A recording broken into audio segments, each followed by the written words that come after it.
Hello and welcome back to my channel. Video start करने से पहले एक छोटी सी स्टोरी मैं सुनाना चाहूँगा, जो एक मेरे दोस्त की है, जो काफ़ी पसंद है मुझे। मतलब मैं हमेशा सुनाता हूँ, अपने आप को भी बोलता था मैं कि उसको क्या हुआ था। उसका नीट का एग्ज़ाम था और पूरे साल उसने बहुत ज़्यादा मेहनत की थी। पूरे साल मतलब उसके हमेशा 600 650 मार्क्स आते थे। एलन में कोचिंग थी उसकी और इतने मार्क्स उसके फिक्स थे कि 600 के करीब रहते थे और हम सबको लगता था कि उसका सिलेक्शन हो जाएगा।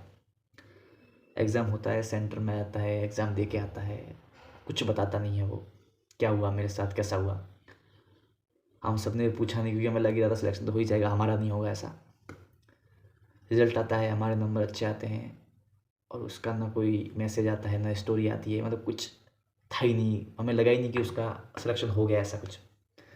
हमने पूछा, मतलब हमारे दोस्तों ने, तो उसके नंबर कम थे। पता है एक चीज़ वहाँ मैंने सीखी कि अगर नंबर ज़्यादा आ रहे हैं इसका मतलब ये नहीं कि आपका सिलेक्शन हो जाएगा। और अगर एक चीज़ ये सीखी कि अगर नंबर कम आ रहे हैं तो इसका मतलब ये नहीं कि आपका सिलेक्शन नहीं होगा। तो इस कहानी भले छोटी सी है बट ये कहानी सीख देती है कि सिलेक्शन होगा या नहीं होगा वो आपका उस दिन डिसाइड होगा जिस दिन का नीट का एग्ज़ाम है। अब जो आप जो कर रहे हैं 3 4 महीने, 5 महीने, 6 महीने, जितने महीने बचते हैं नीट के लिए, कैसे करते हैं उस 6 महीने को हैंडल, उसे कैसे आप इनटेक करते हो उस दिन को, हर डे को, हर सब्जेक्ट को, वो ज़्यादा मैटर करता है।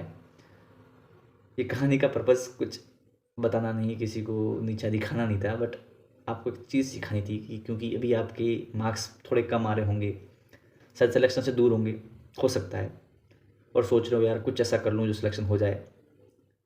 तो मैं कुछ ऐसी बातें बताऊंगा जो अगर आपने फॉलो कर ली तो गारंटेड है आपका सिलेक्शन हो जाएगा।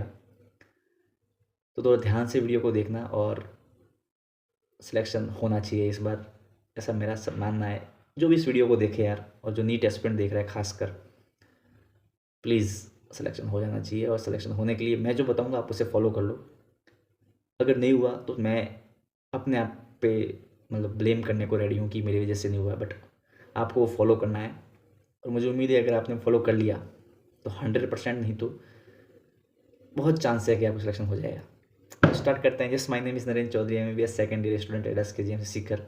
आपका सीनियर हूँ तो कुछ ऐसे अच्छे बताऊँगा, तो वीडियो पूरा देखिए और do like share subscribe for ऐसे इंटरेस्टिंग नीट एमबीबीएस से रिलेटेड वीडियोज़ के लिए। तो स्टार्ट करते हैं। देखो, मैं आपको पैटर्न बता दूँ नीट सिलेक्शन के लिए आपको क्या चाहिए। सबसे पहले आपको सिलेबस कवर होना चाहिए, उसके बाद आपके पीवाई की प्रैक्टिस होनी चाहिए, उसके बाद आपका रिवीजन अच्छे से होना चाहिए, क्वेश्चन प्रैक्टिस अच्छे से होनी चाहिए और टेस्ट सीरीज। ये फॉर्मेट फॉलो करना है आपको। अब इसमें से कोई लोग होंगे जो भी कवर सिलेबस ही कर रहे हैं, हो सकता है क्योंकि अभी दिन कम बचे हैं, मतलब दिन जितने बचे हैं। तो आपका पहला मोटो ये होना चाहिए जितना जल्दी हो सके सिलेबस को कवर करो। कोई लोग पीवाई क्यू कर लिए होंगे इन्होंने, कोई चैप्टर के साथ करता है, कोई साथ में करता है बाद में। तो कोशिश करो पीवाई क्यू सारे चैप्टर के होने चाहिए, हर सब्जेक्ट के। बायो के लिए भी, बायोलॉजी के लिए भी आप पीवाई क्यू को सॉल्व करें। उसके बाद अब रिवीजन की बात तो बाहर गई। ये अगर 2 स्टेप तक पहुंच गए हो आप, मतलब आपने 50% काम कर लिया है। 50% बोल रहा हूँ, आपका सिलेक्शन हो गया है। अगर इनमें भी कहीं छेद, मतलब कोई कमी है या फिर कुछ कुछ लगा है कि यार सिलेबस थोड़ा सा वीक है मेरा, तो जितना हो सके सब, मतलब जो भी आपको टाइम बचा, जितना भी आपके पास, 10 15 दिन के अंदर खींच लो सिलेबस। क्योंकि ऑलमोस्ट 4 महीने बचे हैं आपके और आपको काफ़ी गेन करने हैं मार्क्स। तो थोड़ा मुश्किल है बट सिलेबस जितना हो सके जल्दी करो। कोशिश करो हर एग्ज़ाम, नीट एग्ज़ाम से 3 महीने पहले आपका सिलेबस, 2.5 महीने, 2 महीने, मतलब 2 महीने मान लो, 2 महीने पहले सिलेबस हो जाना चाहिए, पीवाई की हो जाना चाहिए। अब रिवीजन कैसे करते हैं, मैं छोटा सा एग्जांपल दूँ आपको। काफ़ी लोग रिवीजन कैसे करते हैं कि नोट्स जो बने होते हैं उसे पढ़ते हैं, कुछ लोग रिवीजन क्वेश्चन से करते हैं। मेरा ऐसा मानना है कि रिवीजन आप, क्योंकि आपके एनसीईआरटी आती है, सिंपल सी बात है भाई, कोई इतनी मोटी मोटी किताब नहीं है, माइक्रो जैसी हमारी जो फीस जो भी होती है हमारे सब्जेक्ट में एमबीबीएस की। आपको एक बार एनसीईआरटी की रीडिंग मान रखी है, जैसे बायो का एग्जाम्पल लेते हैं, तो आपको बायो में सिर्फ एनसीईआरटी ही पढ़नी है और वही रिवीजन है आपका। फिर आप पीवाईक्यू से करो, मतलब नहीं है। फिजिक्स में कैसे करने हैं, आपको नोट्स पढ़ने हैं, और केमिस्ट्री में भी नोट्स पढ़ने हैं, और बायोलॉजी में आपकी एनसीईआरटी पढ़नी है। एनसीईआरटी मतलब फिजिक्स और केमिस्ट्री की पढ़ोगे, नेसेसरी नहीं है, मुझे पता है नहीं पढ़ी है आपने, इसलिए बोल रहा हूँ। पढ़ रखी है तो बेस्ट है, बट मैं आज मार्क्स इंप्रूव की बात कर रहा हूँ। तो आपको बायो में मार्क्स पूरे करने हैं, मतलब पूरे रिविजन एनसीईआरटी पढ़नी है। अब आते हैं रिवीजन कैसे कर लिया बता दिया मैंने। क्वेश्चन प्रैक्टिस करनी है, स्टेप 4। क्वेश्चन प्रैक्टिस आपको हर चैप्टर के कम से कम 50 क्वेश्चन करने हैं पीवाईक्यू को छोड़ के, और सारी वैरायटी आनी चाहिए। 50 वैरायटी होती है हर चैप्टर की। क्वेश्चन प्रैक्टिस अगर नहीं कर रहे हो ना आप, तो आपका सिलेबस तो हो जाएगा, पीवाईक्यू सारे कर लिए, बट आप क्वेश्चन को टाइमिंग नहीं मैनेज कर पाओगे, आप टाइम मैनेजमेंट नहीं कर पाओगे। सीन क्या होता है एग्जाम में, 3 घंटे का एग्जाम होता है ना, पेपर छूट जाता है लोगों का, क्योंकि उनको एग्जाम में क्वेश्चन पेपर देखे नहीं होते हैं। तो आपको अगर आप जितने ज़्यादा क्वेश्चन प्रैक्टिस करोगे ना, उतने ज़्यादा क्वेश्चन की आपको ग्रिप होगी कि मैं ये देखते आंसर आ जाए, ऐसा चीज़ है। तो आपको जितना हो सके क्वेश्चन प्रैक्टिस करो। आप रोज़ क्या करो, आप रेगुलरली ये सोच के सो कि मैं अगर सोने से पहले 50 MCQ करूँगा, कैसे भी हो, हर चैप्टर से करूँ या फिर हर सब्जेक्ट का करूँ, ऐसा प्लान कीजिए, आप डिसाइड कीजिए और उसे फॉलो करना है। देखो कंसिस्टेंस रहोगे ना तो सिलेक्शन हो जाएगा। हार्ड वर्क से सिलेक्शन आएगा मानता हूँ, बट हार्ड वर्क के साथ आपको रेगुलरली फॉलो करना है टाइम टेबल कि मैं ये चीज़ करता हूँ और रोज़ कर रहा हूँ, तो सिलेक्शन के आप ज़्यादा करीब हो जाएंगे। और लास्ट चीज़ पता है क्या, टेस्ट सीरीज़। जितने भी आप टेस्ट दोगे ना उतना आपको फ़ायदा है। टेस्ट सीरीज़ इंपॉर्टेंट है इसलिए क्योंकि ये आपको क्वेश्चंस की वैरायटी दिखाती है। टेस्ट सीरीज देने से आपके मार्क्स, अगर मान लीजिए आज मैंने टेस्ट दिया, एग्जांपल लीजिए मैंने टेस्ट दिया कोई नीट का, मेरे 550 मार्क्स आ रहे हैं, मैं बहुत खुश हूँ कि यार 550 आ गए, अब 600 लाने हैं। ये अच्छी चीज़ है क्या, सोच के देखो यार, क्या मतलब है उसका। ठीक है मैंने खुशी मना ली 600 आएंगे अगली बार, बट मैंने वो एनालिसिस नहीं किया कि मेरे 200-300 नंबर कट क्यों रहे हैं। मेन चीज़ सीख रहे हो क्या यहाँ पे। अगर देखो ज़्यादा खुशी में खुश नहीं होना चाहिए, तो आपको जो दुख है ना, मतलब जो आपको नंबर कम आ रहे हैं वो क्यों आ रहे हैं।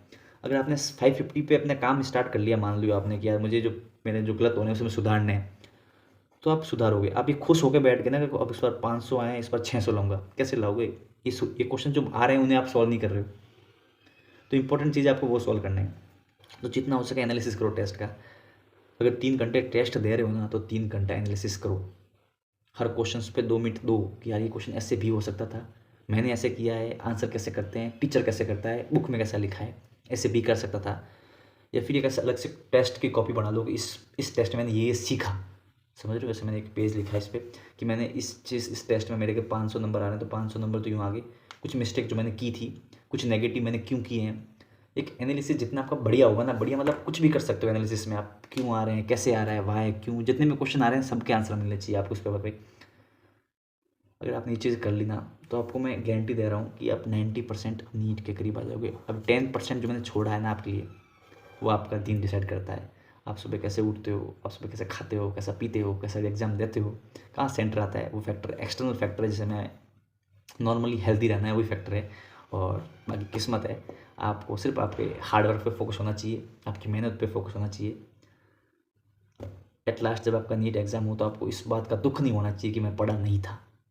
इस बात का दुख होगा ना कि मैं थोड़ा रह गया, चल जाएगा, क्योंकि आप अगर वापस गिव अप करके मतलब ट्राई करोगे तो हो जाएगा। बट आपने ये सोच लिया ना कि मैंने यार पूरे साल नहीं पढ़ा था, तो मतलब आपने टाइम वेस्ट किया था। तो टाइम वेस्ट करने का टाइम नहीं है आपके पास, तो लगे रहें और ऑल द बेस्ट। और इस बार सिलेक्शन होना चाहिए, ऐसा मुझे लगता है हो जाएगा अगर आपने चीज़ें फॉलो की। कुछ और जानना हो, कुछ और सोचना हो, कुछ और पूछना हो, मैं टेलीग्राम का एक चैनल है उस पर आप जा सकते हो, पूछ सकते हो और कमेंट सेक्शन में लिख सकते हो। बाकी मिलते हैं नए वीडियो में। Like share and subscribe. Take care, पढ़ते रहिए। All the best, bye.